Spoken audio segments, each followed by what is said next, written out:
자, 안녕하세요 여러분, 반갑습니다. 자, 오늘은 6월 15일입니다 일요일이죠. 14시 12분 지나고 있습니다. 금요일부터 지금 이스라엘과 이란의 전쟁 소식 때문에 나스닥도 빠졌고 비트코인도 빠졌고 국장도 빠졌고, 또 주말 동안에 새롭게 업데이트된 전쟁 소식도 있다 보니까 다음 주에, 그러니까 이번 이제 새로 시작하는 주에 금융시장이 또 한번 변동성이 커지지 않을까 걱정되는 분들 많으실 거예요. 예. 이와 관련해서 다음 주에 살펴볼 경제지표 일정, 그리고 증시 방향성 분석, 이슈들, 이런 것들에 대해서 한번 다뤄보도록 하겠습니다. 네, 우선은 네이버 검색창에 네프콘 황금 나침반이라고 검색을 하시면은 이렇게 두 개의 보세요. 한번 클릭해 볼게요. 하면은 이렇게 링크가 하나 뜰 거예요. 클릭을 해서 들어가시면 들어가 보겠습니다. 자, 여기서 맨 위에 있는 굵은 글씨에 황금 나침반을 클릭을 해주시면 되겠습니다.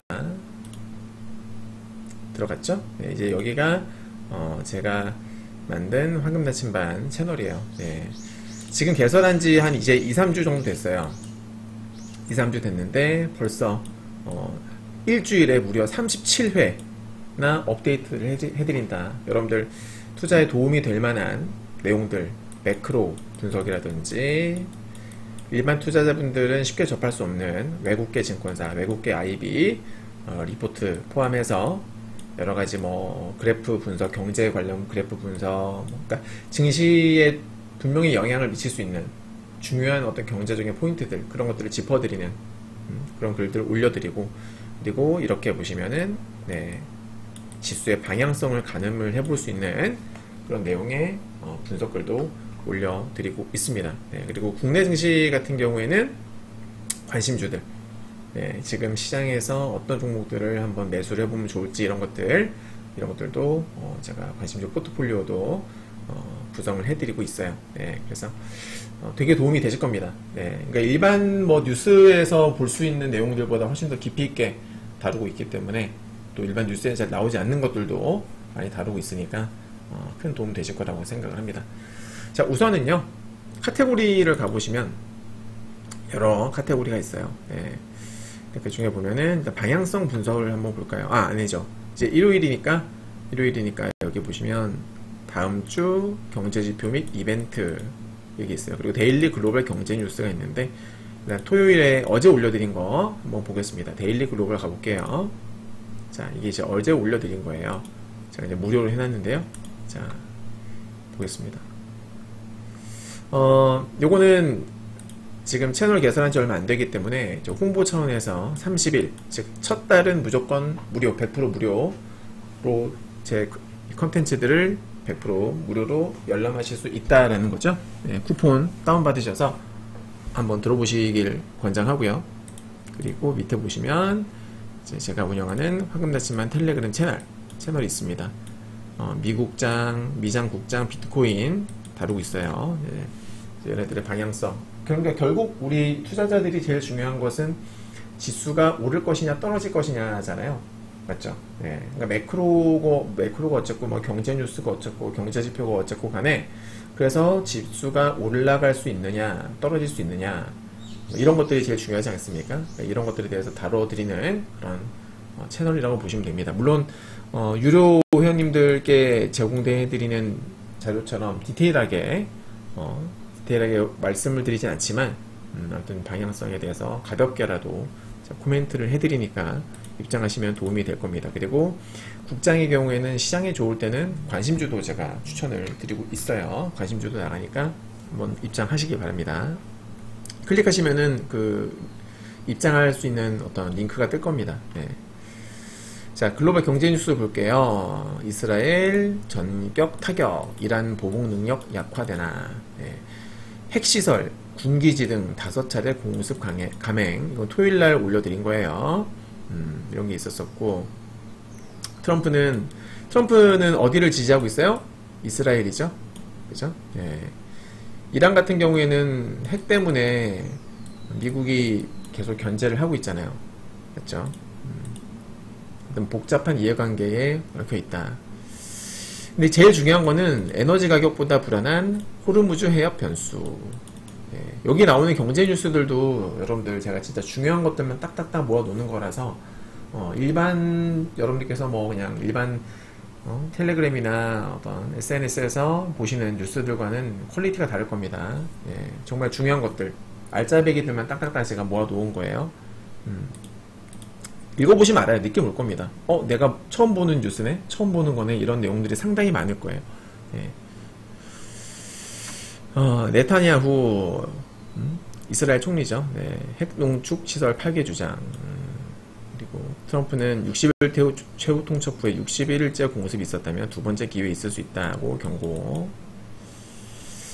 중동전 영향은 장기보다는 단기에 그칠 가능성이 높다고 시장 분석. 오래 끌면 좋지 않겠죠. 네.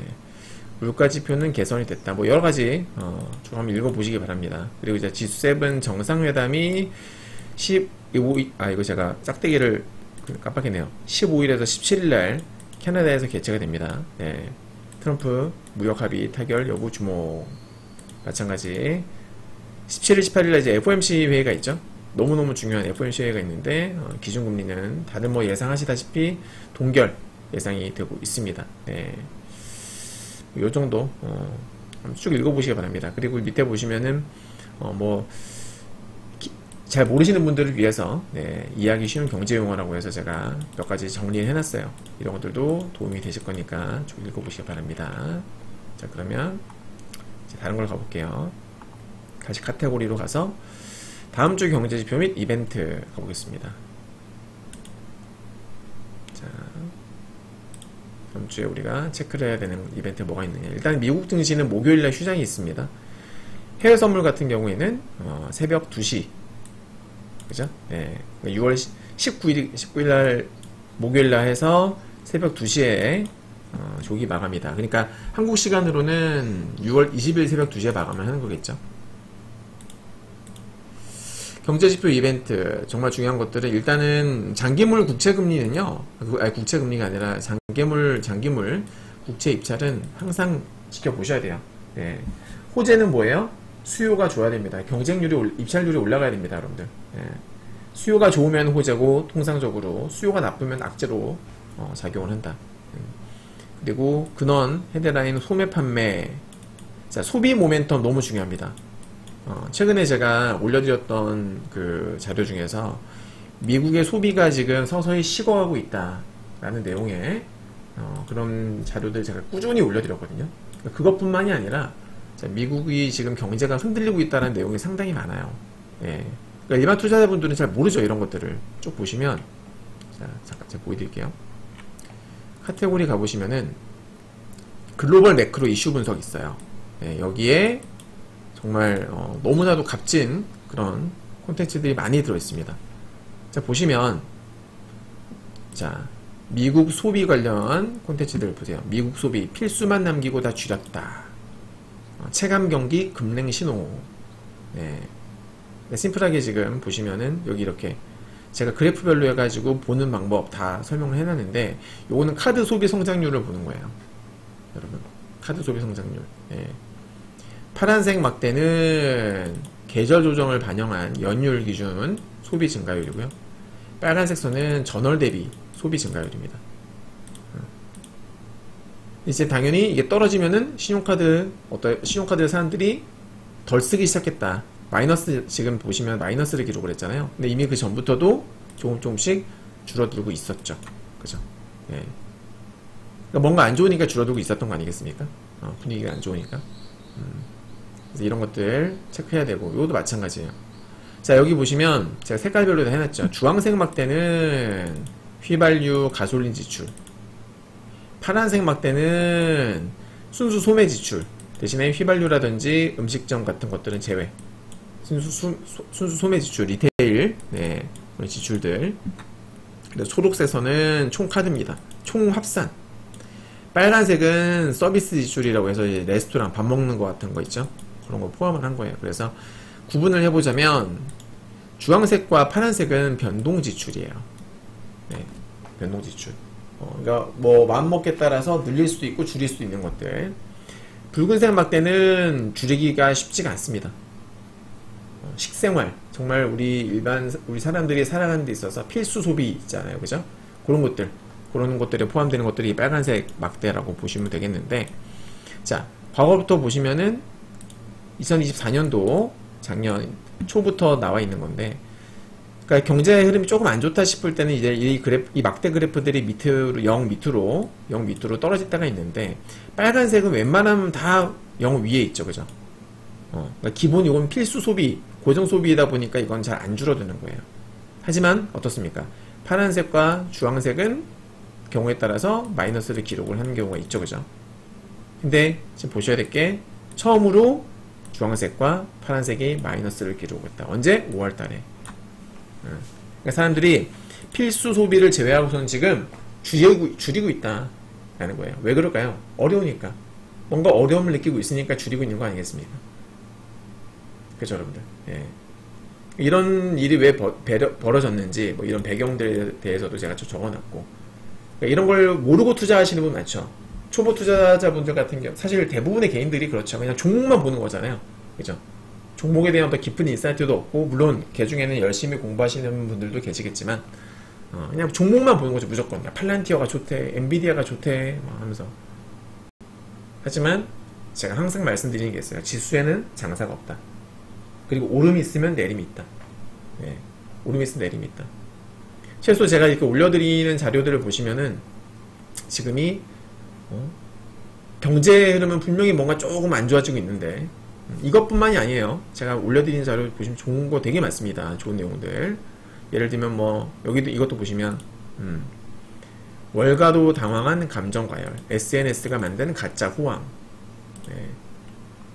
이게 보면 이 차이가 엄청 벌어지고 있잖아요. 그죠? 이 차이가, 이 그래프를 보시면 검정색은 쭉 올라가는데 파란색은 떨어지고 있죠. 그죠, 여러분들? 네. 과거에도 이런 적이 있었어요. 2024년 그때도 그런 적이 있었었는데, 아무튼 이게 뭐냐면 검정색 선은 이제 이게 뭐 블로그라든지, 그러니까 SNS 요즘에 많이 하잖아요. 소셜미디어에서 언급된 경제 관련 발언들을 분석을 해서 골드만삭스가 거기에 대한 긍정적인 코멘트 혹은 부정적인 코멘트, 이런 것들을 조사를 한 거예요. 이런 것들을 수치화한 겁니다. 증시 더 간다, 증시 좋다, 막 이런 긍정적인 멘트들이 많으면은 저 검정색이 올라가는 거고, 무섭다, 힘들다, 이런 얘기들이 많으면은 떨어지는 거고, 검정색이. 파란색 같은 경우에는 실제 경제 서프라이즈 지수라고 해가지고, 이제 경제 지표들이 잘 나오느냐 못 나오느냐. 예. 여기 보시면은 0 기준으로 해서, 자, 검정색은 이 오른쪽으로 보시면 돼요. 이 파란색의 경제 서프라이즈 지수는 왼쪽을 보시면 되는 건데, 0을 기준으로 해가지고 이 파란색이 0 위로, 즉 양수일 때 우상향이면 경제지표가 좋은데 예상보다 더 좋은 거고, 양수인데 그래프가 밑으로 향하고 있으면 좋기는 좋은데 예상보다는 덜 좋은 거예요. 반대로 음수인데 그래프가 밑에를 향하고 있으면 예상보다 더 훨씬 안 좋은 거고, 음수인데 그래프가 올라가고 있으면 안 좋기는 안 좋은데 예상보다는 덜 안 좋은 겁니다. 무슨 말인지 아시겠죠? 근데 지금 보시면은 SNS 상에서의 분위기는 너무나 좋아요. 너무 뜨거워요, 막. 왜? 증시가 올라갔으니까요. 근데 실제 경제 지표는 어떻더라? 최근 들어서 안 좋은데 정말 좀 더 안 좋은 걸로 나타나고 있죠. 최근 들어서 확 꺾였어요. 최근 들어서. 그쵸, 여러분들? 예. 5월달 이후로 해가지고 지금 5월, 6월 사이에 확 꺾인 겁니다. 근데 지금 SNS 상에서는 일반 개인들은 이런 것들을 감지 못하고 있는 거죠. 맞죠, 여러분들? 예. 자, 그리고 2024년도에도 보세요. 이런 흐름 나타나죠. SNS 상에서는 너무 좋은데 경제지표는 안 좋은 상황이 됐어요. 24년 6월달, 7월달 이후로 해가지고 7월달 이후로, 7월달 여기 정확하게 이 눈금이 안 나와 있어서 저도 뭐 언제 딱 그거라고 하고 말씀드리기 애매한데, 대충 뭐 가운데 생각해보면, 그죠? 네, 7월 이후로 7월 이후 정도로 볼 수 있겠죠. 근데 작년 7월 달에 어떻게 됐습니까, 여러분들? 증시 폭락했어요. 작년 7월 달에. 그죠? 저희 유료회원님들 그때 나스닥 숏 잡아가지고 수익 많이 냈을 때 그때 제가 우리 회원님들께 말씀드렸던 게 지금 매크로 안 좋다. 매크로가 안 좋은데 지수가 너무 올라갔다. 숏 잡자 했는데 결국 급락을 했었거든요. 지금도 약간 그때와 비슷한 상황이다. 이 지표만 봤을 땐. 뭐 아무튼 그런 겁니다. 그러니까 읽어보시면은 진짜 경제 공부하시는데도 도움이 되고 투자하시는데도 지수 방향성을 잡는 데에도 분명히 도움이 되는 그런 글들을 제가 올려드리고 있다. 도움이 될 수밖에 없겠죠. 네.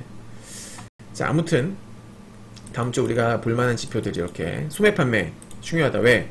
제가 최근에 방금도 말씀드렸습니다만 미국의 경제가 안 좋아요. 지금 뭔가 실물 경제가 서서히 안 좋아지고 있어요. 신용카드 연체율도 막 올라가고 있고 주택담보대출 연체율도 계속 올라가고 있고 신용카드 사용액도 점점 줄어들고 있는, 즉 개인들이 지금 돈 쓰는 것을 두려워하고 있다 그 말입니다. 그 때문에 소매 판매가 안 좋게 나올 가능성이 있다. 물론 요건 이제 5월달 자료인데 제가 봤을 때는 5월부터 서서히 영향을 미치지 않았을까 싶은데, 여튼 이 소비에 우리가 주목을 해야 되는 이유가 뭐냐면은 미국 경제에서 미국 GDP에서 70% 이상을 차지하는 게 바로 소비예요. 개인 소비에서 70% 이상이 나와요. 그죠? 그러니까 대기업들 실적 좋고 일부 부자들 입장에서는 뭐 돈 쓰는 거 전혀 문제 없겠죠, 걔네들은. 그죠? 잘 먹고 잘 사는 회사, 기업, 개인들은 이런 것이 뭐 경제가 안 좋거나 이런 거 못 느껴요. 그런데 부자들 말고 일반 개인들, 서민들, 그리고 뭐 자영업자들, 중소기업들, 얘네들이 지금 힘들어하고 있는 상황이에요. 지금 미국은. 근데 아무리 부자들이 잘 먹고 잘 사고 일부 대기업들 좋은 실적 내고 한다고 해서 여러분들 미국 경제가 돌아가겠습니까? 서민들이 돈을 안 쓰면 대기업들의 수익이 유지가 되겠어요?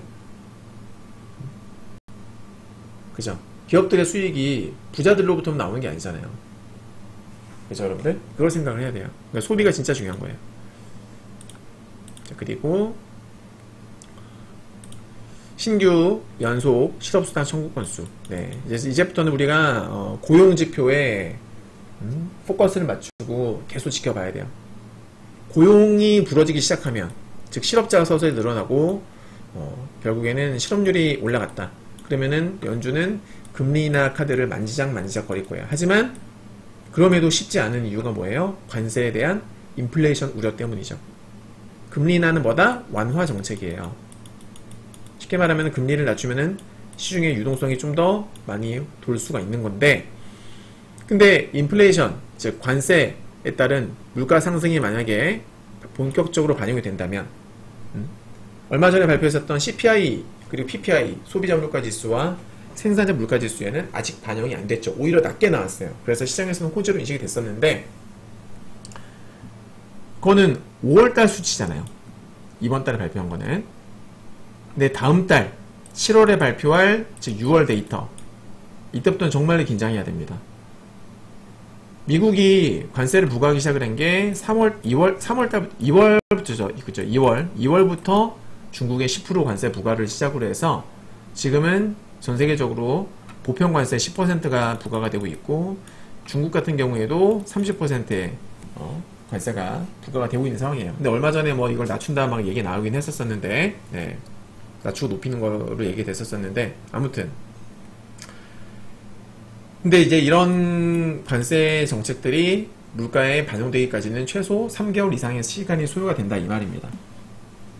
그래서 6월달부터 잘 살펴야 돼요. 그러니까 다음 달에 발표될 6월 데이터부터 우리가 잘 살펴야 된다. 만약에 그때 인플레이션이 정말로 올라가는 게 확인이 되면은 연준 입장에서는 금리 인하 쉽게 못합니다. 절대 쉽게 못합니다. 트럼프는 지금 유럽도 저렇게 금리를 내리고 있는데 너 뭐 하는 거냐 파월, 너 너무 멍청하고 너 너무나 느려. 계속 막 파월을 압박을 하고 있잖아요. 빨리 금리 내리라고. 자기가 대통령 되고 나서 계란값이 뭐 몇백 프로 떨어졌다, 보고 있냐 그러면서 계속 파월을 압박하고 있지만 아직 관세에 대한 이런 영향이 물가지수에 언제부터 얼마나 영향을 미칠지 그 누구도 100% 예측할 수 없기 때문에 지금은 신중한 태도를 보이고 있는 거예요. 당연합니다. 제가 파월이라도 지금 금리 절대로 못 내려요. 작년까지만 하더라도 금리 인하에 대한 기대감으로 시장이 신고가를 찍었잖아요. 맞죠, 여러분들?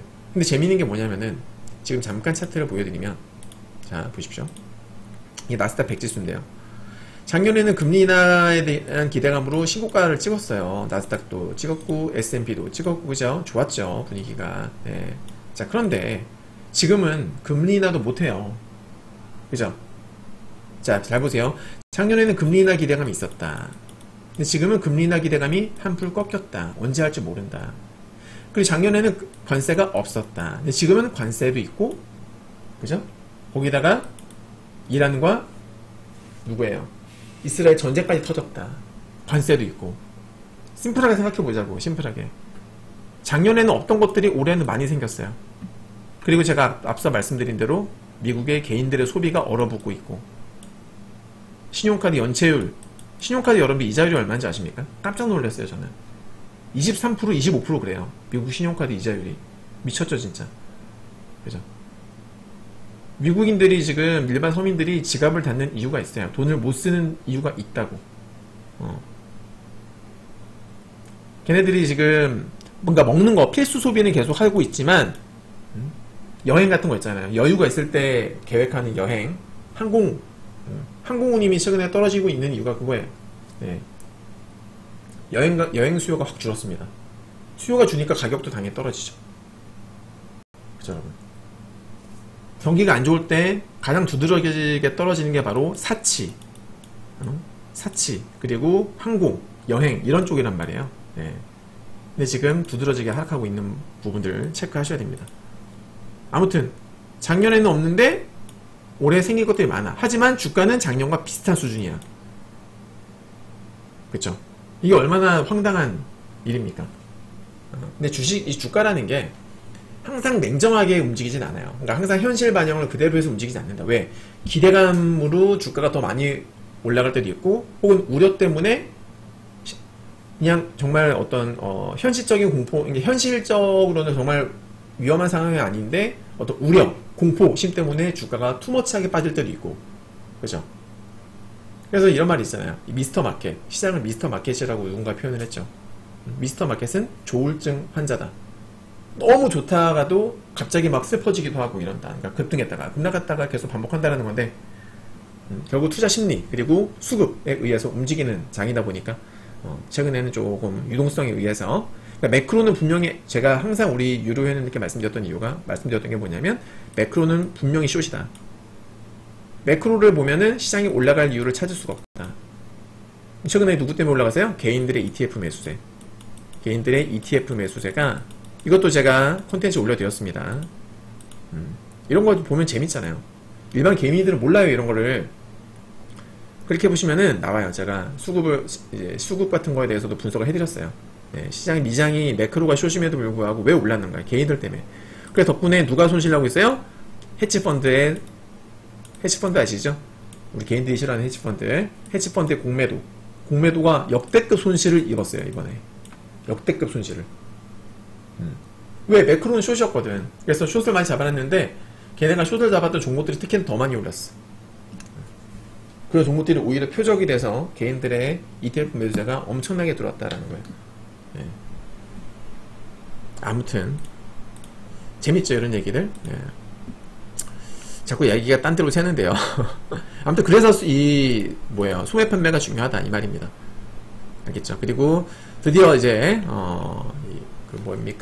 FOMC 기자회견이 있다. FOMC 금리 결정이 있다.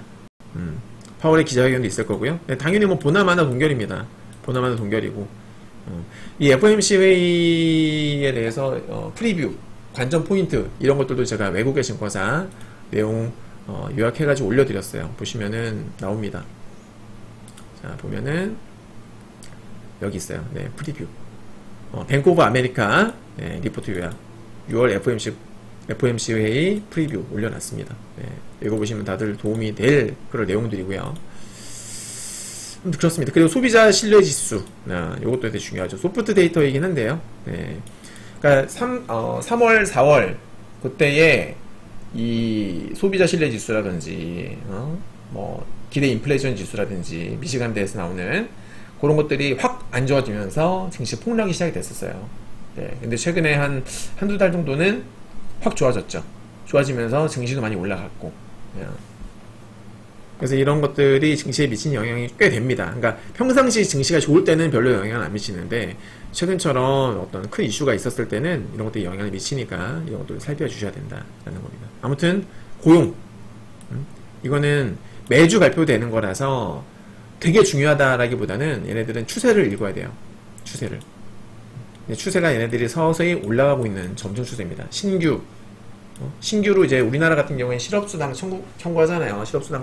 실업급여 받잖아요. 그런 거예요. 나 실직했어요. 돈 주세요. 이런 거. 이번 주에 새롭게 실직자가 된 사람들, 그리고 2주 연속으로 실직자를 유지하고 있는 사람들, 그런 것들 추이를 볼 수 있는 겁니다. 너무 중요한 거죠. 뭐 G7 정상회의도 있는데 뭐 별로 중요하지 않다고 생각하고요. 어떤 얘기가 나오는지만 뉴스 체크하시면 되겠습니다. 네. 이런 게 있습니다. 자, 그러면 다시 돌아가서 자, 방향성 한번 볼까요? 방향성. 네. 자, 방향성 자료 보면은 제가 지난번에 어디 있죠? 여기 어디 갔니? 여기네요. 6월 21일날 보이시나요, 여러분들? 6월 21일날. 제가 그때 유튜브에도 올려드렸었는데, 제가 요거를, 이건 이제 6월 12일날 제가 올려드린 거예요. 나스닥 빠질 수 있다. 여기서 말씀드렸던 내용. 여기 유튜브 있죠, 그죠? 6월 12일날. 나스닥 훈련병, 하강 준비 끝! 하강! 이라고 해서 올려드렸어요. 네. 올려드리고 나서, 그날 올랐습니다. 그날 살짝 올랐어요. 올랐지만 결국 폭락. 그죠? 제가 어떤 이제 이 추세선 분석이라든지 제가 만든 시그널 분석 등을 통해 가지고 나스닥은 이제 하락할 확률이 매우 높다라고 말씀드렸는데 딱 이제 금요일에 폭락을 하기 시작을 한 거죠. 목요일에 올랐지만. 그래서 이런 것도 한번 읽어보시면 좋겠고. 그리고 비트코인도 제가 빠질 수 있다. 비트코인도 분석해드리는데, 네. 제가 5월 29일날 비트코인 쇼뷰를 본다고 말씀드렸어요. 이날입니다, 이날. 이게 비트코인 1봉이거든요. 요때 제가 비트코인 빠질 거다, 21선도 이탈할 거다 말씀드렸는데 실제로 2주, 거의 2주 정도 하락을 했습니다. 21선 깨졌죠. 완전 폭락했어요. 그리고 나서 지금 여기 보시면은 6월 13일 나오죠. 13일 8시 59분경에 제가 이걸 캡처해가지고 글을 써고 있었단 말이에요. 비트코인도 빠질 거다, 더 빠질 거다. 그러니까 금요일날 8시 59분이에요. 네, 6월 13일이니까 8시 59분에 이때 제가 비트코인 더 빠질 수 있다 하면서 올려드렸어요. 보세요. 네, 이거 57분에 캡처한 거고 이거는 59분에 캡처한 거고. 네, 물론 단기 관점이다. 그래서 제가 여기다 선을 그어놨죠. 여기 저점. 여기를 이제 찍을 수 있다는 의미거든요. 근데 어떻게 됐을까요? 차트 보시게요, 여러분들. 보세요. 차트를 무시하면 안 되는 게, 자, 정확하게 찍었죠. 보이십니까, 여러분들? 제가 이 글을 올려드렸을 때의 비트코인의 주가는 여기 있었단 말이에요. 여기 걸쳐 있었다고. 여기. 맞죠, 여러분들? 여기 걸쳐 있었었는데, 그러니까 여기였어요. 여기에서 제가 올려드린 거예요. 비트코인 빠질 수 있다. 맞죠? 실제로, 그러고 나서 투매가 쫙 나오죠. 투매 쫙 나오죠. 네. 보이시나요? 네. 그러니까 중장기로 투자하시는 분들께는 뭐 크게 의미가 없겠지만, 이제 선물하시는 분들, 비트코인 선물이라든지 단기 매매 하시는 분들 입장에서는 제 이런 방향성 분석이 상당히 중요하게 먹힐 겁니다. 큰 도움이 되실 거예요. 네. 알겠죠? 이것도 맞췄다. 비트코인. 뭐 항상 다 저도 신이 아니기 때문에 100%다 맞출 수 없겠지만, 여러분께서 저는 사실 지수 방향성 분석에 꽤 자신 있는 편이거든요. 보시면 분명히 좀 도움이 되실 거라고 저는 생각을 해요. 네. 자, 그럼 이제 가볍게 한번 살펴봤고 이제 본격적으로 좀 보겠습니다. 지수 흐름 체크를 해볼 건데 아까도 제가 작도한 거 올려드렸어요. 작도한 거. 작도 중요합니다. 네. 작도 매우 중요하거든요. 나스닥부터 시작해서 미국 지수 그리고 뭐 한국 지수도 볼 거예요. 비트코인도 보고 다 일봉, 주봉 다 살펴볼 건데 체크를 한번 해보도록 하겠습니다. 자, 우선은 나스닥부터 보죠. 네. 나스닥. 자, 요건 나스닥 종합지수예요. 선들이 되게 많이 그어져 있죠. 좀 지저분해 보일 수도 있는데 다 중요한 의미를 가지는 추세선들이라서. 자, 보시면 딱 눈에 띄는 게 제가 지난번에도 이거 올려드렸어요. 컨텐츠로. 자, 나스닥 종합지수 보시면은 최고점이 어디까지 갔습니까? 여기 딱 찍었죠. 기가 막히죠. 고점 딱 찍고 거기서 이제 하락을 하기 시작하는 거예요. 맞죠, 여러분들? 예, 거기서부터 하락하기 시작했다. 추세선을 무시할 수 없는 이유입니다, 이게. 그리고 나스닥 100 선물을 하시는 분들 나스닥 100 지수만 보시는데 그러면 안 돼요. 나스닥 100 지수와 나스닥 종합지수는 똑같이 움직이진 않지만 추세 방향성은 100% 똑같습니다. 그러니까 등락률은 차이가 있어요. 등락률은. 그러니까 대형주 중심의 장세가 펼쳐질 적에는 나스닥 100 지수가 종합지수보다 좀 더 강하게 올라가고, 약간 중소형주 중심의 장세가 펼쳐질 때는 나스닥 100보다는 종합이 더 세게 올라가는데, 등락의 차이만 있을 뿐이지 추세는 똑같거든요. 방향성은. 그래서 우리가 나스닥 종합을 좀 보셔야 됩니다. 그러니까 이런 개념이에요. 우리나라 같은 경우에 코스닥 지수가 나스닥 종합이고요. 코스닥 150 지수가 나스닥 100 지수 개념이라고 이해하시면 되겠습니다. 여튼 메인 지수는 뭐다? 나스닥 100이 아니라 나스닥 종합인 거예요. 나스닥 중에서는. 그리고 미국을 대표하는 메인 지수는 누구? 바로 S&P 500이죠. S&P 500 볼까요? S&P 500도 마찬가지입니다. 자, 보시면 얘도 밑에서부터 선이 이렇게 올라오죠. 이렇게. 여기를 보시면 이렇게 딱 고점, 고점, 고점 찍고서 빠지는 거예요. 그죠? 네. 그러니까 대표 지수들이 지금 다 추세선을 찍고서 하락을 했다, 이 말입니다. 거기다가 다시 한번 나스닥 종합을 보여드리면, 자, 지난 폭락했을 때 저점, 여기서도 상승 추세선이 나오죠? 이 추세선을 이탈을 한 겁니다, 지금. 이탈했어요. 예. 그러니까 기존에 여기 이 수렴하던, 여기 보시면은 이 수렴하는 거 이 라인 보이시죠? 이 라인. 예. 이 라인과 이 라인. 여기를 아예 그냥 벗어나기 시작을 했고, 제가 나스닥 빠질 거다라고 말씀드렸던 게 이날이잖아요, 이날. 이 양봉 나왔던 날. 저 이제 빠질 거라고 본다 그랬는데, 그날은 양봉이 나왔지만 결국 급락을 하는 모습. 맞죠? 이미 그 전부터, 전쟁 나기 전부터도 최근에 이란과 이스라엘 관련해서 계속 안 좋은 건 있었어요. 아무튼 이렇게 해서 여기에는 추세선을 이탈을 했다. 그럼 이제는 나스닥 100 지수를 볼까요? 100도 마찬가지예요.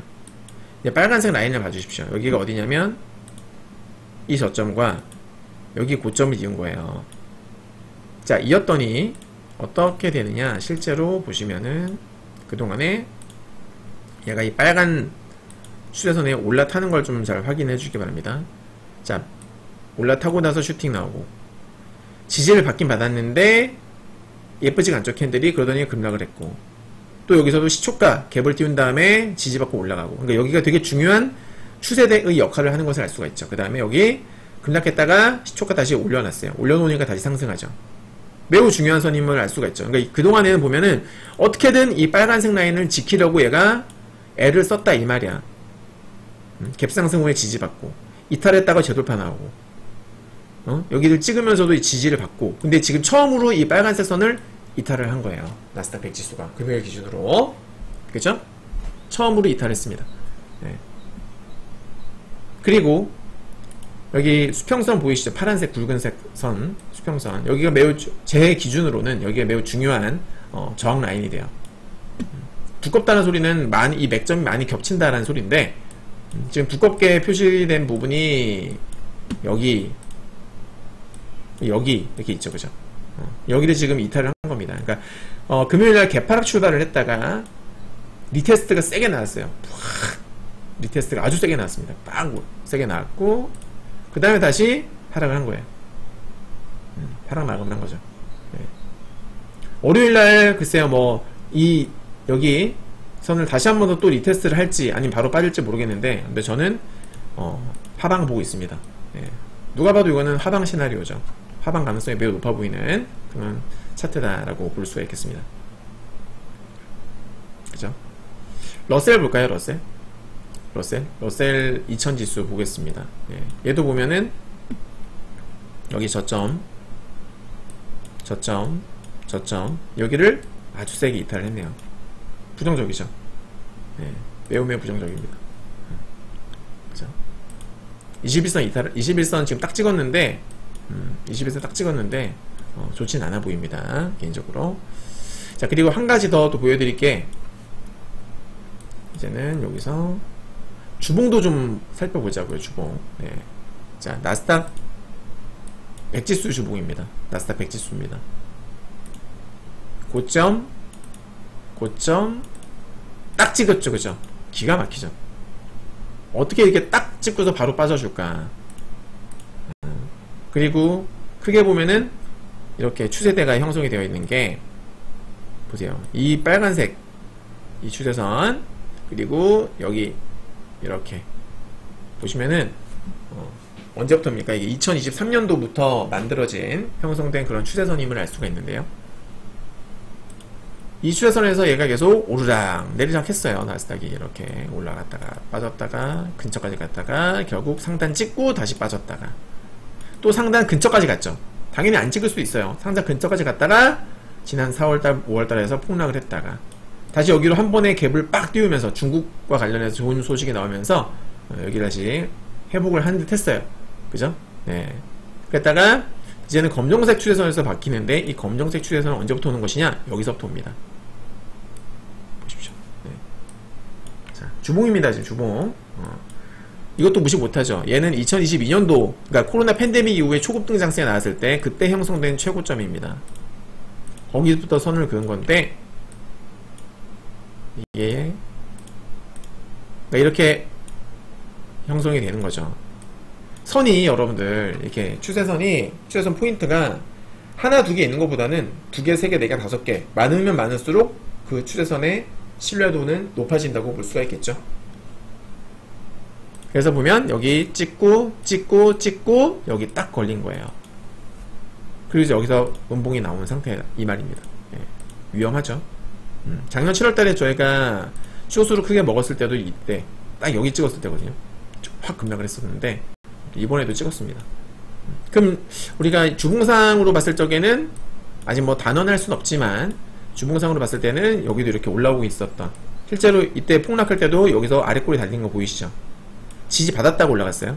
정확하게 여기서 지지를 한번 받았다라는 건 무슨 뜻일까요, 여러분들?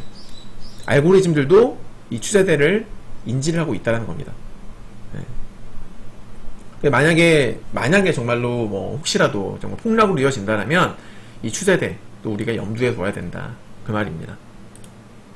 장담할 순 없지만 체크는 하셔야겠죠. 다음에는 나스닥 종합지수, 얘도 마찬가지예요. 얘는 진짜 더 뚜렷하게 저항을 받았죠. 아까도 보여드렸습니다만 일봉상 여기 고점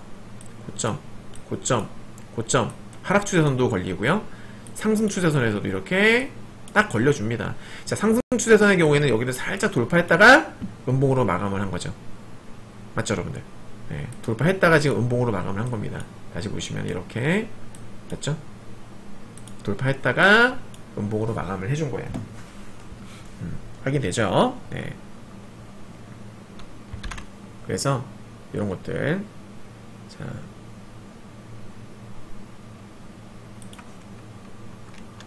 네. 자, 다음은 요거 나스닥 종합 봤고요. 이제 이번에는 골드를 한번 볼까요? 골드, 최근에 급등하고 있는 골드. 지정학적 리스크가 다시 불거지면서 골드, 대표적인 안전자산이죠. 네, 골드의 주봉을 좀 보겠습니다. 골드 주봉입니다. 보시면은 골드도 아주 그냥 기가 막혀요. 골드 같은 애들은 이 주봉인데 오래됐잖아요, 역사가. 네. 보시면은 2016년도부터 주봉이에요. 어때요, 여러분들? 자, 고점 여기 언제 닿을까 했는데 올해 닿았죠. 올해 보시면 지금 딱 맞아요. 자, 보시면 얼마 전에 급락 났었잖아요. 여기를 돌파했다가, 자, 처음에 여기 돌파 건드리고 꼬리 달고 아예 쭉 넘어갔다가 폭락을 했다가 리테스트 반등, 또 한 번 여기를 또 찍었다가 아래 꼬리 달고서 또 한 번 폭락. 그리고서 지금 다시 보시면, 자, 디테일하게 보겠습니다.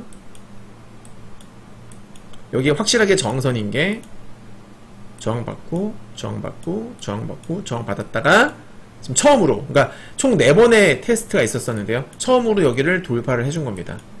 그러면은 우리가 어떤 예상을 할 수 있을까요? 야, 이때까지 앞전에 4번이나 트라이 했는데 다 빠졌거든. 이번에 처음으로 돌파했네. 그러면 더 올라가겠네. 라는 것도 한번 우리가 예측을 해볼 수가 있겠죠. 그죠, 여러분? 예상 가능하잖아요. 네. 다음은 비트코인 볼까요? 비트코인. 비트코인도 보시면은 여기가, 자, 여기서 고점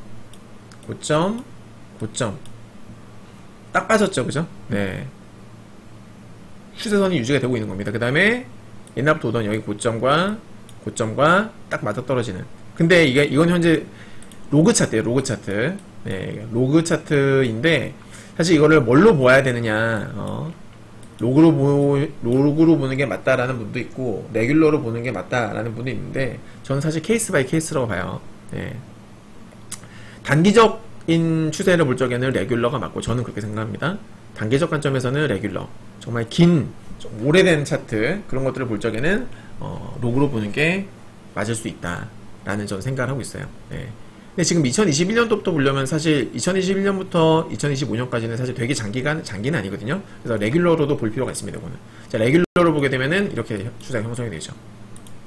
로그로 볼 때와 차이가 좀 있죠. 그죠? 여기 보시면은 정확하게 저점 딱딱딱 맞아 떨어집니다. 그리고 만약에 혹시라도 폭락이 나오게 되면 여기 하방이 있겠죠, 하방이. 혹시라도 빠지게 되면 비트코인이 하방. 여기는 아주 강력한 지지라인의 역할을 할 수가 있겠죠. 그죠, 여러분들? 여기, 네. 그렇게도 볼 수 있는 거예요. 비트코인. 여태됐건 얘는 밀릴 자리에서 지금 밀린 겁니다. 밀릴 자리에서 밀렸다. 그거는 우리가 확인할 수가 있다. 다음에 제가 일봉 한번, 네, 일봉에서 제가 아까 비트코인 봐드렸던가요? 제대로 안 봤어서 보겠습니다. 일봉 보시면, 여기 두꺼운 라인이 있죠. 비트코인 일봉. 두꺼운 라인이 제 기준으로는 매우 중요한 맥점이에요. 상당히 중요한 맥점이다. 네, 여기가. 자, 그런데 지금, 최근에 여기를 이탈을 했고요. 여기에 하방, 보시면은, 상승 추세선이죠. 여기 상승 추세선에서 이렇게 상승 추세선에서 이틀 연속 지지는 받았어요. 그러니까 지금 되게 중요한 자리인 게 이렇게 보시면 돼요. 얘랑 이렇게 딱, 그죠? 이 사이에 지금 주가가 껴있는 거예요. 여기서 얘가 만약에 월요일이 되게 오늘보다 월요일이 되게 중요할 텐데 얘가 여기서 만약에 다시 딱 돌파가 나와주면은 그럼 얘는 위기를 벗어나는 겁니다. 살아나는 거예요, 일단. 이게 종가 기준으로 매리가 되면 돌파한다고 사는 게 아니라 종가가 유지가 되면은 살아날 수 있는 거예요. 아셨죠? 근데 만약에 얘가 살아야 나기는커녕 10% 음봉으로 이탈한다, 그럼 요거는 부정적이죠. 맞죠, 여러분? 하루 이틀 사이에 비트코인은 방향성이 잡힐 것 같다. 단기 관점에서 방향성이 잡힐 것 같다 라고 생각을 해요. 네. 비트코인 하시는 분들은 참고하시기 바랍니다. 단기 관점입니다. 단기 관점. 네. 그렇게 이해를 하시면 되겠고. 그리고 국장도 한번 볼까요? 국장. 국장 같은 경우에는 요거를 한번 보여드릴게요. 국장도 제가 최근에 여러분들께 계속 과열이다. 과열이고 이거 미쳤다. 너무나 심하게 올랐다. 정말 자주 말씀을 드려왔었는데, 자, 보십시오. 코스피입니다. 화면 보시면은 시그널이 하나 떠있죠. 여기 하늘색 시그널 보이시나요? 하늘색. 제가 만든 시그널이에요. 이름은 폭풍전야 과열이라는 시그널입니다. 폭풍전야 과열이라는 시그널인데, 하늘색. 과거에 이 하늘색이 떴을 때의 코스피 지수가 어떻게 되는가를 한번 보겠습니다. 최근에는 없었고 23년도 전후로 있었었는데 저고점에서 뜨고서 급락, 여기도 뜨고서 급락을 해주는 모습이에요. 맞죠? 참고만 하세요. 그리고 이제 코로나 팬데믹 때 돈 들어오는 유동성 장세죠. 그죠? 유동성 장세 때는 당연히 더 올라갈 수 있어요. 어떤 기법이건 시그널이건 간에 100% 항상 맞아떨어질 수 없습니다. 100% 시그널이라는 게 있으면은 그 사람은 떼도 멀겠죠. 상황에 맞게 해석을 하는 건데, 자, 돈 들어오던 초기에 유동성 장세잖아요. 처음에 돈이 막 들어올 때도 보시면 이게 뜨고서 급락, 뜨고서 급락. 자, 지금 신정부에 대한 기대감으로 많이 올랐어요. 저도 좋은 거 이해해요. 올라가는 배경 충분히 저도 납득한다. 하지만 지금이 유동성 장세, 돈 들어오는, 그러니까 양적 완화라든지 그런 장세는 아니잖아요. 미장과 마찬가지로 수급으로 올라온 거예요. 수급. 사실 우리나라 증시는 오랜 시간 동안 못 올랐어요. 다른 나라들 대비 진짜 못 올랐거든요. 저평가죠. 계속 저평가. 만년 저평가. 우리는 만년 꼴등. 다른 나라 코로나 팬데믹 이후에 올랐던 고점, 그때 다 뭐 증시 다 좋았잖아요. 팬데믹 이후에 안 오른 나라가 없잖아요. 근데 미국이나 유럽이나 일본이나 주요국들은 그때 고점을 다 넘겼어요. 우리만 못 넘겼어. 우리만. 주요국 증시 중에서 우리만 못 넘겼어요. 중국, 홍콩 제외하고. 네. 쪽팔린 거예요. 우리나라만 못 넘겼어요. 코로나 팬데믹 이후에 이 고점을. 그랬다 보니까 사실 상대적으로 너무나 많이 뒤쳐졌다 보니까 키 맞추기 때문에라도 올라갈 수 있어요. 언제든지 올라갈 수 있다. 키 맞추기 때문에라도. 그거 이해한다. 그런데 아무리 그렇다 하더라도 이 돈이 들어오던 양적 완화와 유동성 장세, 진짜 제대로 된 찐 유동성 장세에서 올라갈 때 그때만큼은 아닐 거 아니에요. 그때만큼은. 그때도 이 시그널 뜨고서 하락했다. 그 전에도 보면은 2019년도에 시그널 뜨고서 며칠 정도 올라갔지만 결국 급락을 했다.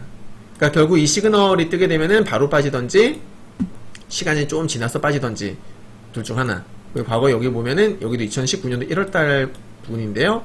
처음에 이게 뜨죠. 한 번 더 떴죠. 뜨고 나서 급락하지 아니어도 쉬어가는 조정. 단기 조정이 될 수도 있고 급락이 될 수도 있는. 여튼 지금 뭐다? 조심해야 할 자리인 것은 분명하다 이 말입니다. 아셨죠?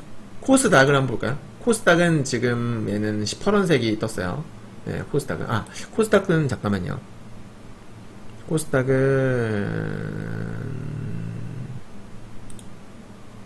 맞아요. 코스닥은 네, 그냥 이 쇼송이라는 시그널이 떴어요. 코스닥도 보겠습니다. 보시면 요거잖아요. 요거 노크송이 같은 거 뜰 때 어떻게 됐나를 보세요. 네, 조정, 그리고 여기도 조정. 그죠, 여러분들? 네, 확률이 높죠, 이것도. 그러니까 코스피와 코스닥도, 지난주 금요일에 꽤 안 좋게 마감한 건 사실이다. 라는 것을 알 수가 있습니다. 그죠, 여러분들? 네. 체크하시고, 자, 그럼 이번에는, 코스피, 코스닥의 주봉을 한번 살펴보도록 할게요. 주봉입니다. 코스피 보시면은, 자, 여기 이렇게 검정색 라인 보이시나요? 이게 코로나 팬데믹 때 만들어졌던 저점입니다. 여기 그리고 나서 이탈했다가 지지받고 찍고서 지지받고 그리고 급락했다가 올라오면서 여기 딱 저항받죠. 저항받고 다시 급락하고. 의미가 있어요, 없어요? 의미가 분명히 있죠. 네. 여기도 보시면은 중간에 분명히 찍고서 반등 나왔다가 다시 빠진 겁니다. 자, 반등 나왔다가 빠진 거죠. 네. 그리고 돌파하면서 다시 상승이 나온 거고요. 그래서 이 검정색 라인은 의미가 분명히 있다. 네. 그거 말고도 여기도 의미가 있죠. 우리가 작도를 무시하면 안 되는 이유입니다. 여기도 분명히 의미가 있어요. 그죠? 네, 여기도 의미가 있고요, 이렇게. 근데 지금 이번에 급등으로 인해 가지고 여기를 찍어버렸네. 찍었죠? 그죠, 여러분들? 네. 그리고 여기도 있습니다. 보시면은 이렇게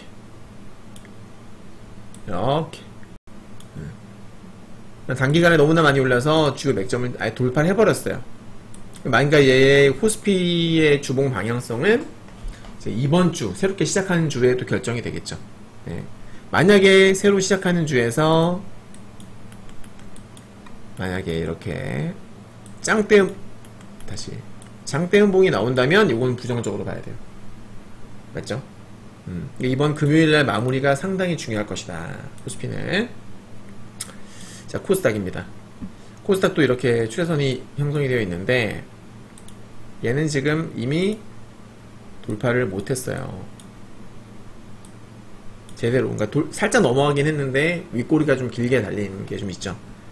그죠 여러분들? 예, 얘는 지금 이렇게 딱 봐도 되게 뭐 예뻐 보이는 그런 건 없습니다. 근데 로그 차트로 보면은 느낌이 좀 달라지죠. 로그 차트. 예. 좀 전에 보여드렸던 건 레귤러고 지금 보고 계신 것은 로그 차트인데 로그로 보니까 어떻습니까? 느낌이 달라지죠. 여기서 지난번에도 돌파 시도가 나왔다가 짱땜목 나오면서 급락. 이번에도 지금 돌파 시도 나왔다가 윗꼬리가 길게 달린 겁니다. 그래서 코스닥도 만약에 이번 주에 얘가 제대로 된 양봉이 안 나왔다. 만약에 저번처럼 이렇게 이런 식으로 음봉이 된다 그러면은 코스닥도 매우 부정적으로 볼 수 있을 것이다. 그죠? 이번 주 증시 흐름이 상당히 중요하겠습니다. 맞죠, 여러분들? 네, 체크를 하시기 바랍니다. 자, 아무튼 결론은 뭐다? 그래서 미증시도 지금 위험해 보이고 국장도 지금 조금 위험해 보인다. 네, 비트코인도 마찬가지고 그러니까 주요 위험 자산들은 전체적으로 조금 위험해 보인다. 단기 관점에 투자하시는 분들은 리스크 관리 필요하다. 제가 볼 적에 어디까지나 단기 관점입니다. 단기라는 것은 뭐 좀 짧게는 하루가 될 수도 있고 예, 길게는 뭐 2, 3일 혹은 그 이상이 될 수도 있어요. 생각이 나름인데 제가 뭐 이거는 이번에는 하루 동안 빠집니다. 3일 동안 빠집니다. 혹은 5일 동안 빠집니다. 이런 식으로 100% 정확하게 맞출 수는 없습니다. 신이 아니기 때문에 단지 단기적인 방향성 관점에서 말씀을 드린 거니까 참고하시면 되겠습니다. 네. 자, 우리 구독과 좋아요 꼭 눌러주시기 바라겠고 황금 나침반 여러분들 네, 좋은 콘텐츠 진짜 많이 올려드리니까요. 지금 무료 쿠폰 나눠드리고 있을 때 지금 한 달 동안 무제한 공짜로 한번 들어보시기 바랍니다. 진짜 국장부터 국장, 미장, 비트코인까지 그리고 매크로까지도 제가 좋은 정말 투자에 도움되는 내용도 올려드리니까요. 큰 도움 받으실 수 있을 거예요. 네. 자, 오늘 영상은 여기서 마치도록 하겠습니다. 감사합니다.